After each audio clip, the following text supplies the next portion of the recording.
Tepuk tangan buat Tuhan Yesus, saudara. Silakan duduk kembali. Shalom. Apa kabarnya hari ini Bapak Ibu? Iya, hari ini saya ingin menyampaikan firman Tuhan tentang apa arti di dalam hidup kita ini Bapak Ibu ya. Secara manusia seringkali kita berpikir bahwa hidup kita ini ya karena kita ada, lalu kita hidup semau-mau kita, apa yang kita mau ya kita hidupi. Sekarang ini saya mau usaha ini ya saya lakukan, saya mau begini ya saya begini tuh mau-maunya saya. Tapi sebagai orang percaya ya saya percaya hidup ini bukan sekedar hidup saja, amin. Tapi ada rencana Tuhan dalam hidup kita yang harus kita hidupi, yang harus kita genapi supaya kembali nanti satu saat ketika kita dipanggil Tuhan, kita bisa mempertanggungjawabkan seluruh hidup kita. Karena saya percaya ketika kita menghadap Tuhan, Tuhan tidak tanya berapa banyak depositmu, berapa banyak hartamu, berapa banyak yang kau punya, tapi apakah kita sudah melakukan kehendak Tuhan. Kita mau belajar dari satu tokoh dalam Alkitab hari ini, mari kita buka bersama saudara, yaitu dari Raja Hizkia. Buka bersama Yesaya pasal 38. Yesaya pasal 38, kita akan belajar dari seorang raja yang bernama Hizkia, bagaimana dia itu hidup menyenangkan hati Tuhan dan melakukan apa yang berkenan kepada Tuhan. Raja Hizkia ini dia menjadi raja sejak umur 25 tahun. Siapa di sini yang umur 25? Tidak ada ya? Yang 52? Kita coba membayangkan ya, Hizkia umur 25 tahun. Diangkat Tuhan menjadi raja. Dan Hizkia ini dia hidup, kalau saudara baca di Alkitab, sangat terkenal dengan ketaatan di dalam hidupnya kepada Tuhan. Ketika dia diangkat Tuhan menjadi raja di usia 25 tahun, Hizkia ini seorang raja yang sangat berkenan pada Tuhan, saudara. Waktu dia naik menjadi raja, pertama kali yang dia lakukan apa? Dia menghancurkan semua tugu-tugu berhala. Penyembahan berhala di Israel. Itu yang pertama dia lakukan ya. Dia percaya banget kepada Tuhan, dia sangat menghormati Tuhan. Makanya ketika dia diangkat menjadi raja, yang pertama kali dia lakukan adalah dia menghancurkan tugu-tugu berhala yang dibangun oleh nenek moyang. Lalu dia juga yang menghancurkan patung ular tembaga yang dibangun oleh Musa. Kalau saudara pergi ke Gunung Nebo di Israel, di sana saudara lihat itu patung tembaga itu hanya buatan, yang asli sudah dirobohkan. Sama siapa? Sama Raja Hizkia. Karena ketika itu dibangun pada zaman Musa, orang Israel datang ke sana mempersembahkan korban di patung itu. Dan itu menjadi sebuah penyembahan berhala yang Tuhan murka, yang Tuhan marah, saudara. Jadi ketika Hizkia menjadi raja, itu juga dirobohkan oleh Hizkia ya. Dan Hizkia adalah seorang raja yang dipakai Tuhan untuk membebaskan bangsa Israel dari tangan Raja Sanherib, Raja Asyur. Ya, pada waktu itu ditaklukkan saudara oleh Asyur, Israel itu tidak berdaya. Tapi ketika Hizkia bangkit menjadi raja, dia seorang yang takut akan Tuhan. Dan Tuhan menyertai dia. Sehingga apapun yang dia lakukan dibuat Tuhan berhasil. Ya, jadi kuncinya kita ini harus takut Tuhan. Bilang kanan kirimu, hidup takut Tuhan kau. Ya, supaya kau disertai dan diberkati Tuhan. Kita baca bersama Yesaya 38. Judul perikopnya Hizkia sakit dan disembuhkan, saudara. Kita mau lihat kenapa Hizkia itu diberkati Tuhan, bahkan doanya dijawab. Baca bersama ayat yang pertama. Pada hari-hari itu Hizkia jatuh sakit dan hampir mati. Lalu datanglah Nabi Yesaya bin Amos dan berkata kepadanya, beginilah firman Tuhan, sampaikanlah apa? Pesan terakhir kepada keluargamu, sebab engkau akan mati dan tidak akan sembuh. Ya saudara, kalau Nabi yang berkata begini itu kira-kira benar-benar terjadi enggak? Ya, Nabi Yesaya loh. Dia disuruh Tuhan datang kepada Hizkia menyampaikan bahwa kasih tahu pesan terakhir kepada keluargamu, karena kau tidak akan sembuh tetapi mati. Ya, kira-kira kalau saudara mengalami hal yang demikian, ya, bagaimana respon saudara ketika Tuhan berkata umurmu tidak akan panjang lagi? sampaikan pesan terakhirmu. Mau sekaya apapun saudara, sesukses apapun kita, ketika dikatakan sampaikan pesan terakhirmu. Ya, kematian adalah hal yang banyak ditakuti oleh orang, termasuk banyak orang Kristen. Siapa yang takut mati? Angkat tangan. Yang sudah siap mati, angkat tangan. Yang bingung, angkat kaki. Saya enggak tahu ini karena jam 7 jadi jemaat masih ngantuk atau bagaimana ya. Tapi ya kita harus jujur loh di hadapan Tuhan. Ya, ketika Tuhan berkata sudah selesai, ya kita ya itulah ya hidup, dan ya kita harus menemukan saya ini hidup selama ini sudah berbuat apa aja buat Tuhan. Ya, atau saya cuma ya hidup hanya sekedar hidup. Yesaya berkata, dan Yesaya ini seorang nabi Tuhan, hamba Tuhan yang luar biasa ya. Kalau Tuhan suruh sampaikan itu sama raja loh. Dia datang kepada raja, dia nggak ngomong manis-manis. Raja, percaya ya raja, raja pasti sembuh. Ya, itu kan banyak pendeta-pendeta sekarang ya. Kalau ketemu ya, raja pasti sembuh raja ya. Nggak ada yang mustahil bagi Tuhan raja ya. Padahal kalau memang kita lihat orangnya memang ya Tuhan bicara dia mati, ya kasih tahu dia mati. Amin. Mau raja mau siapapun kalau waktunya mati ya pasti mati. Ya, saya ingat ketika terakhir kali saya berdoa buat Kiki Fatma lah saudara. Pada waktu itu dia pengen ketemu sama saya, lalu saya datanglah ke rumahnya. Saya lihat dia terbaring di tempat tidur.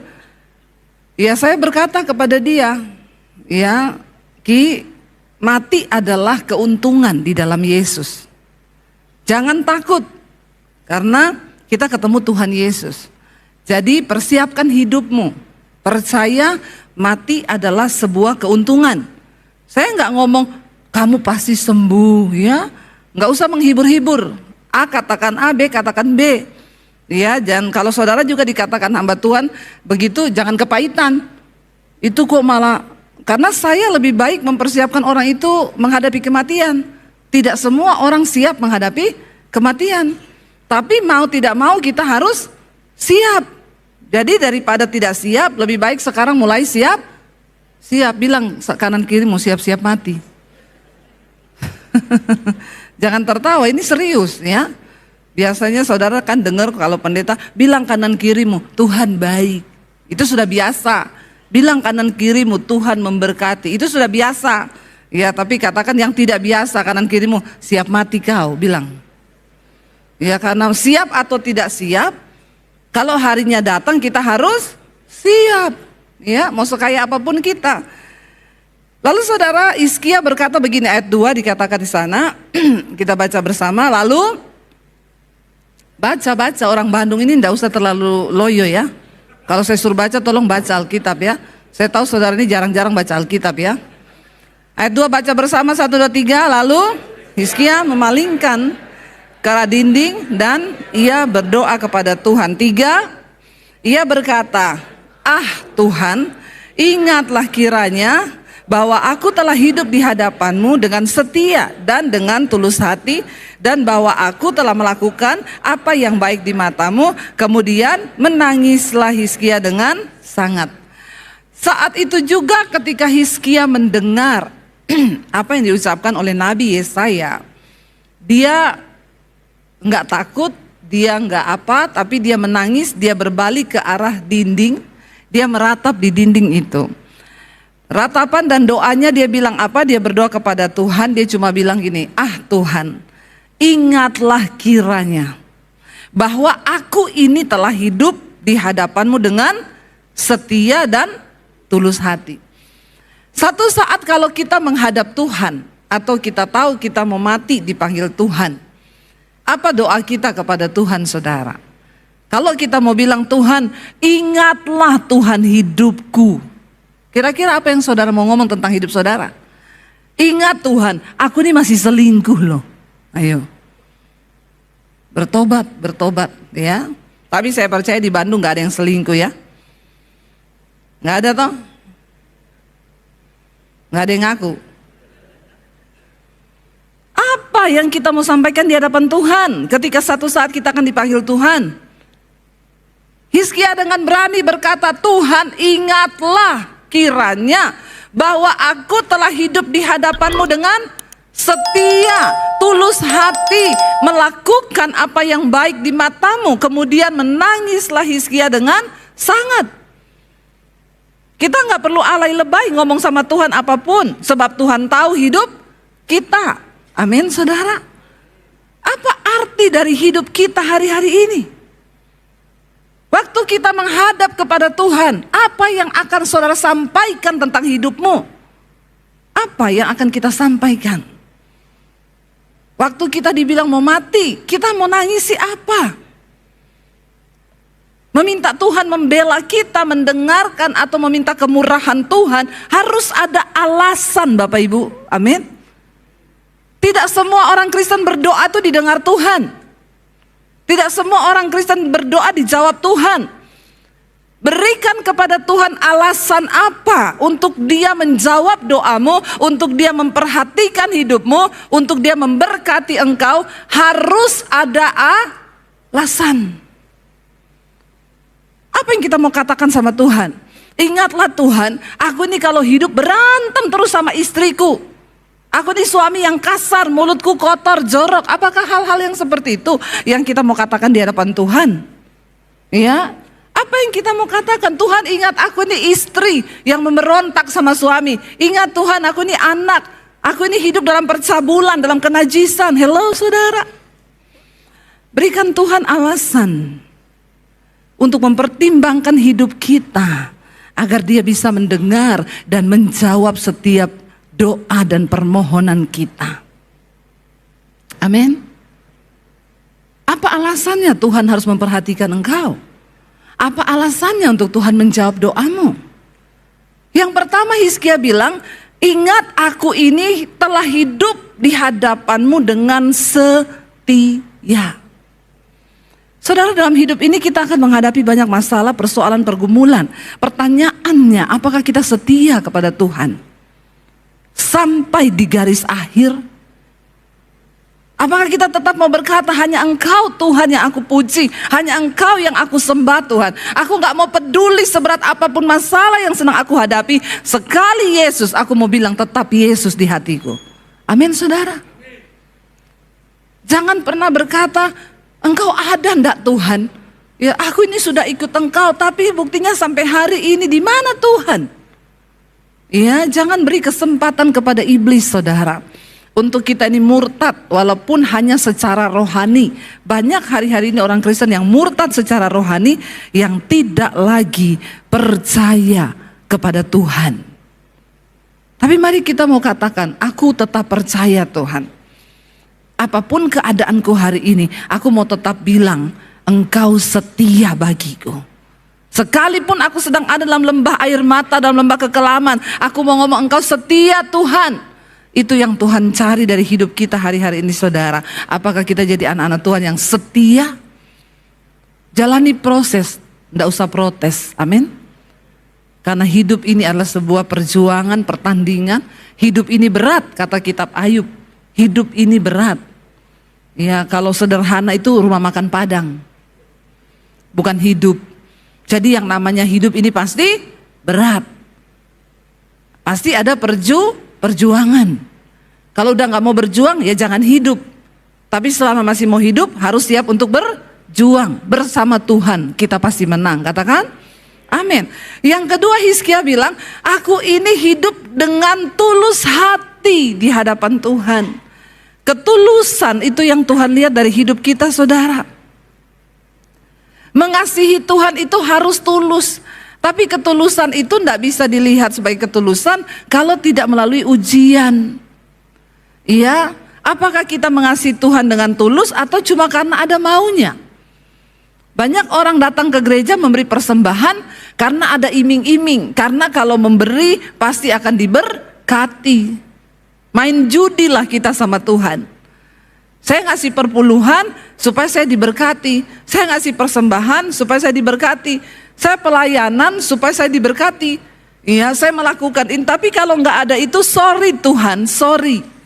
Saudara, yang lihat hidup kita ini Tuhan. Ya, Tuhan yang melihat hidup kita. Apakah kita setia? Apakah kita mau sungguh-sungguh dengan Tuhan? Apakah kita ini tulus hati di hadapan Tuhan, mengasihi Dia? Ya, tanpa sekalipun saya tidak melihat berkat-Mu Tuhan, saya akan tetap mengasihi Engkau. Saya ingat dulu saya nggak bisa bayar cicilan rumah, saudara. Rumah saya mau ditarik. Saya berdoa tiap hari, Tuhan tolong bayar rumahku, Tuhan bayar rumahku. Tiap hari saya berdoa, bayar rumahku. Nggak ada jalan keluar, saudara. Semakin mendekati hari semakin berat. Ya, saya marah sama Tuhan. Ingat loh Tuhan, aku ini melayani Engkau loh Tuhan. Jawab Tuhan, bayar rumahku bagaimanapun caranya. Saat itu saudara, satu kali ketika saya berdoa, saya mencoba untuk tenang. Makanya Alkitab bilang, ya, jadilah tenang supaya kamu bisa berdoa. Kalau kita tidak tenang, kita berdoa, itu doanya salah.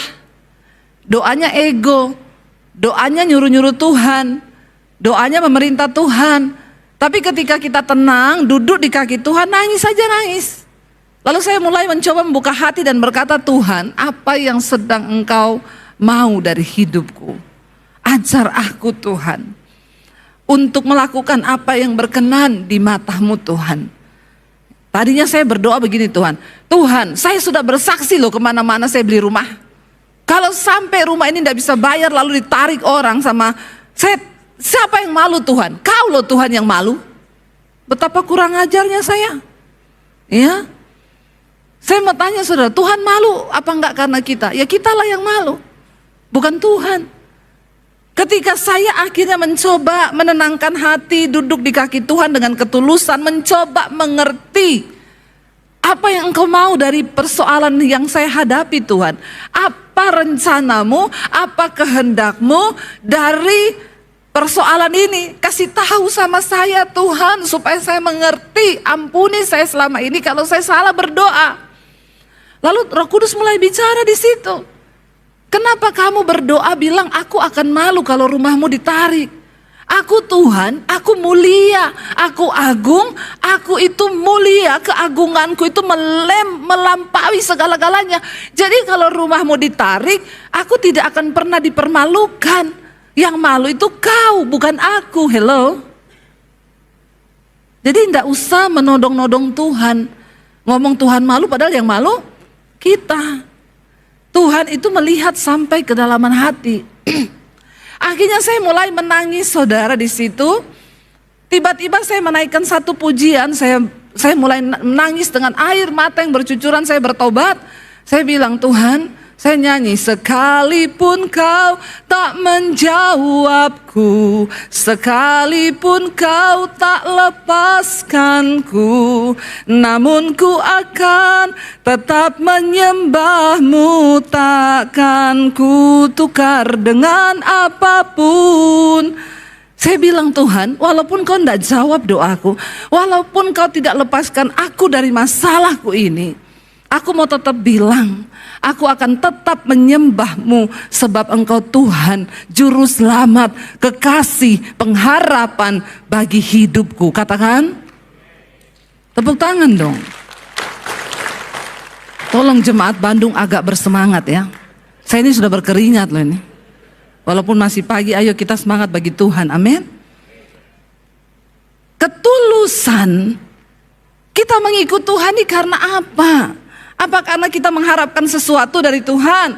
Kalau Tuhan udah gak jawab ya sudah. Bahkan banyak suami yang saya dengar kalau istrinya berdoa, doa terus kau. Emang Tuhanmu mau jawab utang kita? Peret banget kayak begini. Bertobat saudara ya. Bertobat, jangan pernah engkau mengecilkan Tuhan hanya karena persoalan yang engkau hadapi. Dia tetap Tuhan. Dan itu gak akan merubah kemuliaannya. Kitalah yang harus berubah. Waktu saya mulai mengubah doa saya mulai pasrah dan bilang, Tuhan, dulu saya juga gak punya rumah. Jadi sekarang kalau rumah ini mau diambil, ambil Tuhan. Aku tetap bilang Tuhan baik. Waktu saudara, sikap hati kita berubah di hadapan Tuhan. Tuhan melihat ketulusan hati kita. Tiba-tiba Tuhan jawab. Ya, ketutup saudara sisa utang saya, bukan cicilan. Saya kan berdoa buat bayar cicilan. Ditutup sama Tuhan sisa 400 juta, selesai bulan itu juga. Bukan cicilan. Lihat cara kerja Tuhan. Lalu akhirnya saya pengen jual. Saya cuma hubungi satu jemaat yang saya nggak tahu rumahnya di mana, Bu. Ibu bisa tolong saya nggak minta uang sama ibu. Beli rumah saya, Bu. Soalnya rumah ini kalau nggak saya jual akan ditarik, saya udah nggak bisa bayar. Berapa, Bu Debbie? Ya nanti kalau laku kita jual lagi, nanti keuntungannya. Karena kalau saya jual itu untungnya sudah 2 kali lipat, Bu. Tapi kalau cuma ditarik, saya rugi, Bu. Ya udah, ibu tombok dulu sisanya 400 juta, nanti setelah itu sertifikat saya serahkan ibu, kita jual. Ini kalau dijual, nanti keuntungannya kita bagi 2, Bu. Saya kembalikan uang ibu, sertifikat ibu bawa. Lalu dia cerita ke suami. Ya, suaminya tanya, itu sertifikatnya lengkap, Bu? Lengkap.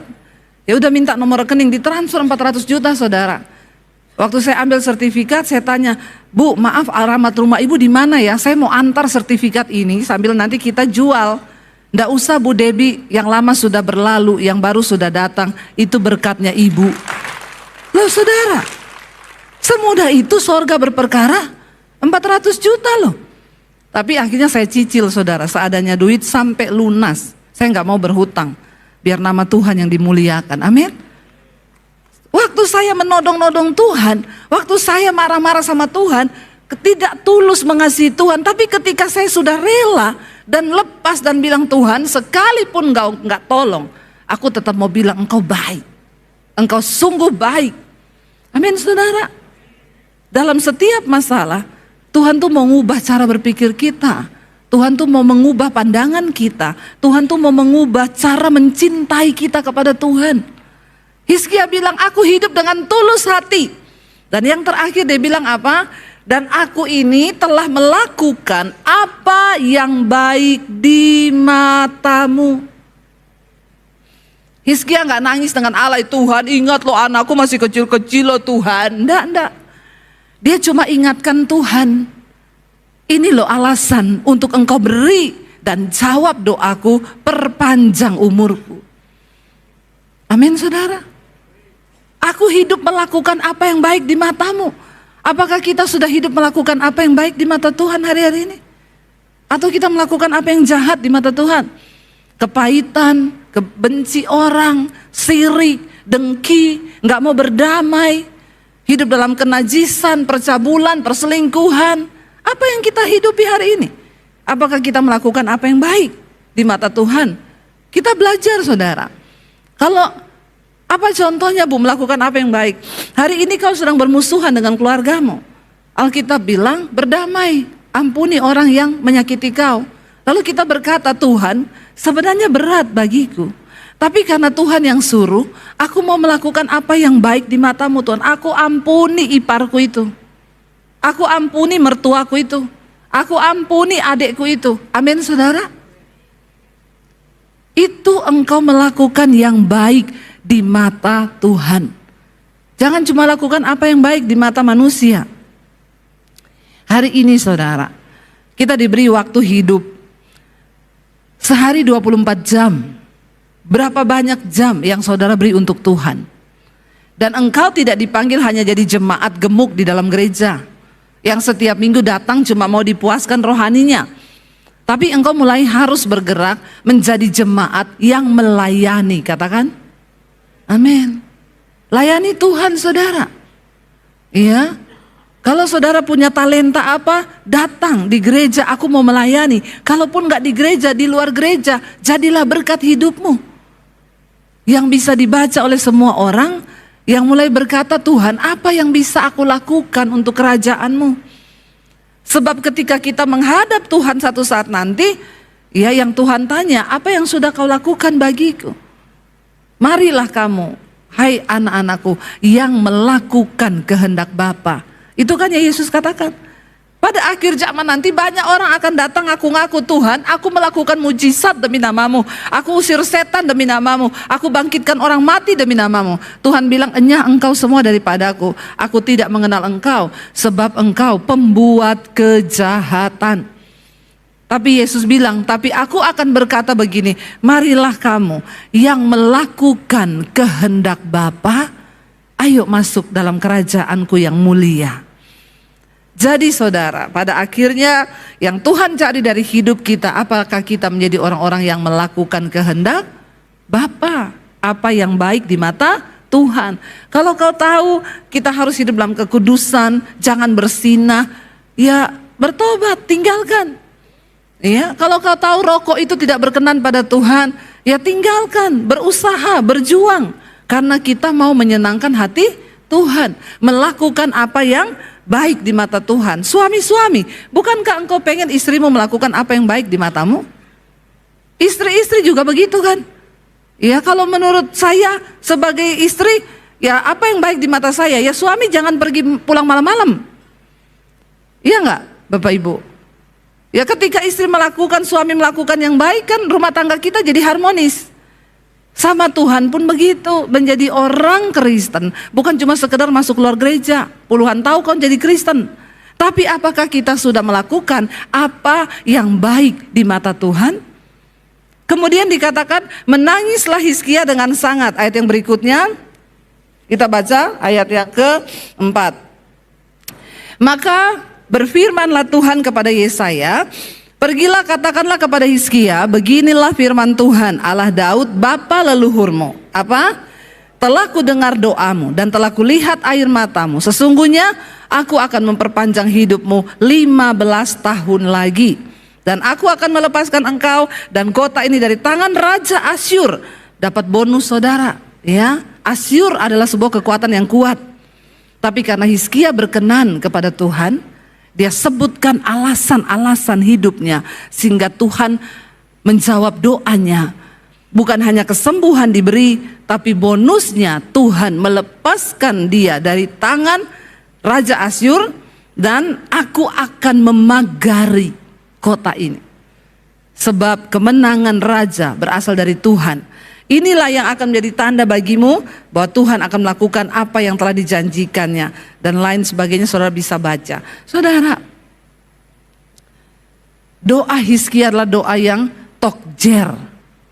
Saat dia berdoa, saat itu juga Tuhan jawab. Yesaya belum sempat pulang ke rumah, berbalik sama Tuhan, disuruh balik kembali ke istana.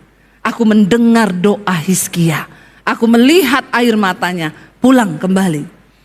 Sampaikan, aku akan memberi dia umur panjang 15 tahun lagi, diberi kesempatan, ya lalu aku beri bonus, aku akan lepaskan bangsa ini dari tangan Raja Asyur.